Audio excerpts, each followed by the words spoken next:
Today, Spain's Prime Minister has launched a set of reforms that will allow the country's savings banks to raise common equity. We partner now with the FT to bring you Lex on Bloomberg. You get a sneak peek at the Financial Times' flagship column a day early. Richard Stovin-Bradford joining us now live from London. Richard, thanks as always for joining us. This is notable. I mean, it's the first time ever that savings banks will be able to raise common equity. But what is this going to achieve? What this is going to achieve, the Spanish government hopes, is that it'll be able to absorb some of the losses that these cajas, or Spanish regional savings banks, have been ratcheting up during Spain's property crisis. And the point is that these banks' problems have been weighing on the broader listed Spanish banking sector. So if you like, investors unable to trash the unlisted bank shares, because there weren't any available publicly, have been hitting the listed banks like Santander, BBVA, and then a lot of the smaller banks. So this is going to achieve, I suspect, quite a good deal of relief on the Spanish banking sector's equity. So it's going to limit this sort of negative carryover effect that you've been seeing in the markets because you're following this, Richard. Who, though, is going to be interested in buying equity in ailing savings banks?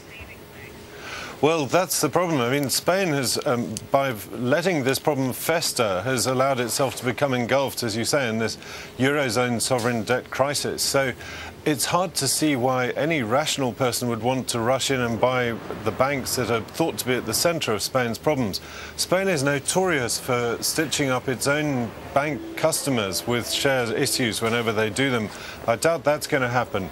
Will Santander or BBVA go and buy a few branches here and there? Yes, but they're not going to buy equity. However, one regional bank, Sabadell, which is based in Catalonia, has jumped in and made an offer for Caja Sur in the south of Spain, and stupidly this is being resisted by the regional government that controls Caja Sur, the government of Andalusia in the south of Spain. They don't want to lose control over a big financial institution on their patch.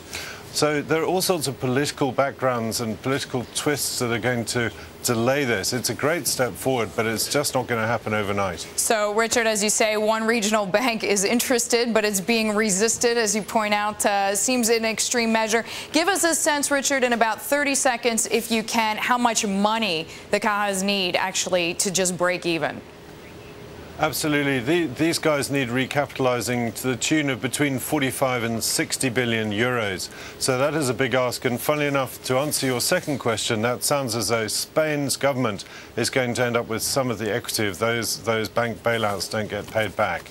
Richard, we thank you as always for joining us. Thanks very much. Richard Stovin-Bradford joining us there from the FT in London.